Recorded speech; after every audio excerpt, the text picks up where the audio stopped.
Foodie বাপ্পুতে আরও একটা নতুন ভিডিও নিয়ে চলে এসেছি। আজ আমি আপনাদের দেখাবো লোকনাথ বাবার তিরোধান দিবস উৎসব। লোকনাথ বাবার তিরোধান দিবস উৎসবে কি কি ভোগ নিবেদন করা হয় এবং কিভাবে সারা দিন ধরে সম্পূর্ণ পূজা করা হয়, তাই আজকে আমি আপনাদের সামনে তুলে ধরবো।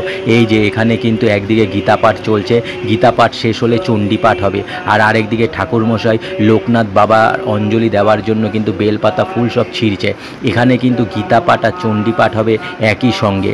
একদিকে ঠাকুরমশাই লোকনাথ বাবার পুজো করবে, আরেকদিকে আরেক ঠাকুরমশাই কিন্তু এই গীতাপাঠ ও চণ্ডীপাঠ করবে। এটা কিন্তু আমাদের দিদির বাড়ির লোকনাথ বাবার মন্দির। প্রতি বছর 19শে জ্যৈষ্ঠ সেখানে পালন করা হয় লোকনাথ বাবার তিরোধান দিবস। এছাড়াও 18ই ভাদ্র পালন করা হয় লোকনাথ বাবার জন্মদিন।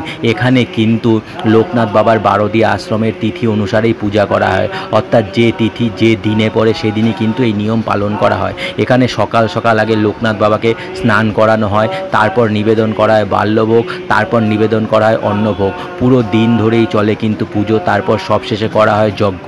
এই যে দিদিদের বাড়ির সেই লোকনাথ বাবা, এই লোকনাথ বাবা কিন্তু খুব জাগ্রত। প্রতি বছরই দিদিদের বাড়িতে দুবার এই পুজো করা হয়। আমরা সবাই কিন্তু মহা আনন্দে সেই পূজায় অঞ্জলি দিই এবং বাবার ভোগ সবাই মিলেমিশে খাই। এই যে লোকনাথ বাবা, জয় বাবা লোকনাথ। এই যে এখানে কিন্তু নিয়ে চলে আসা হয়েছে লোকনাথ বাবার বাল্যভোগ। এটা কিন্তু সকালবেলায় লোকনাথ বাবাকে দেওয়া হয়েছিল। লোকনাথ বাবার বাল্যভোগে মূলত দেওয়া হয় ভাত, সেদ্ধ, 5 রকমের সেদ্ধ। এটাই হচ্ছে বাল্যভোগ। ওই যে 5 রকমের সেদ্ধ কিন্তু দিদি নিচ্ছে, এগুলো কিন্তু মেখে দেওয়া হবে। এছাড়াও দেওয়া হয় লুচি, সিন্নি, ফল।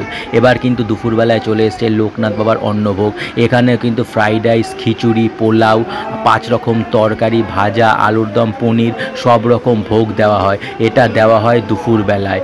এই যে এদিকে কিন্তু আবার গীতাপাঠ শেষ হয়ে চণ্ডীপাঠ শুরু হয়ে গিয়েছে। এই চণ্ডীপাঠ কিন্তু শেষ হওয়ার পরে পূজা মোটামুটি শেষ, এরপরই আবার যজ্ঞের পালা। আমার এই ভিডিও ভালো লেগে থাকলে এখনই সাবস্ক্রাইব করুন আমার চ্যানেল, কারণ ফুডি পাপ্পু চ্যানেলে এমনই বিভিন্ন ভিডিও আসতে থাকবে একটার পর একটা। এই যে এদিকে কিন্তু আবার যজ্ঞের প্রস্তুতি শুরু হয়ে গিয়েছে। সকালে প্রথমে স্নান করানোর পর বাল্যভোগ নিবেদন করা হয়, তারপর অঞ্জলি, তারপর অন্নভোগ, তারপর যজ্ঞ। আরেকদিকে চলতে থাকে গীতাপাঠ ও চণ্ডীপাঠের আসর। এই যে আরেকদিকে কিন্তু এই প্রদীপ প্রজ্বলন করা হয়েছে, যা আরতির সময় ব্যবহার করা হয়েছে। এবার কিন্তু প্রদীপের কাছে সবার মাথা ঠেকানোর পালা। ফুডি পাপ্পুতে এমনই ভিডিও দেখার জন্য এখনই সাবস্ক্রাইব করে নিন আমার চ্যানেল। এই যে ভাগ্নে মদন আর জামাইবাবু কিন্তু বসে গেছে যজ্ঞের জন্য। এবার কিন্তু ভাগ্নে মদনও বসেছিল যজ্ঞ করতে। ভাগ্নে মদনের কিন্তু এই পূজার ওপর যথেষ্ট বিশ্বাস রয়েছে, ঠাকুরেও যথেষ্ট ভক্তি রয়েছে।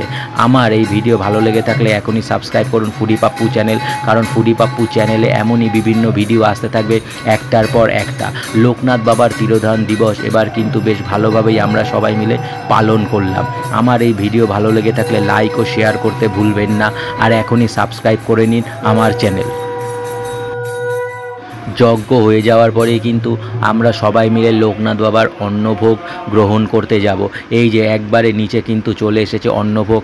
এখানে কিন্তু অনেক খাওয়ার, প্রায় এলাহি ব্যবস্থা। খিচুড়ি, পোলাও, ফ্রাইড রাইস সব রকমের কিন্তু আছে। একই সঙ্গে রয়েছে 5 রকম ভাজা, পনির, আলুর দম, বাঁধাকপির তরকারি, ফুলকপির তরকারি। জয় বাবা লোকনাথ।